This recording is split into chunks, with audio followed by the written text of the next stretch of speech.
कुलदेवी स्तोत्रम्।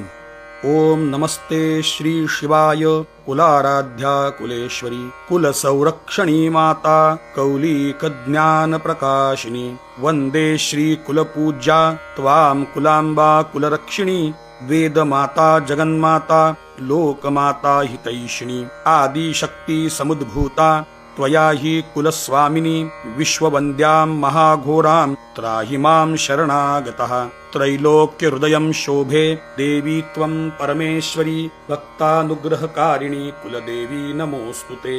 महादेव प्रियंकरी बालानां हितकारिणी कुलवृद्धिकरी माता त्राहि मां शरणागतम् शिदग्नि मंडल संभूता राज्यवैभवकारिणी प्रकटितां सुरेशानि वन्दे त्वां कुलगौरवां त्वदीये कुले जातः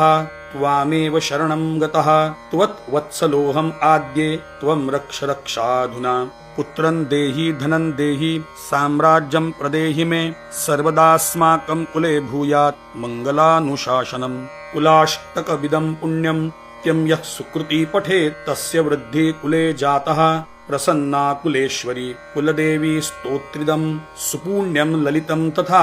अर्पयामि भवद्भक्त्या त्राहि मां शिवगेहिनी।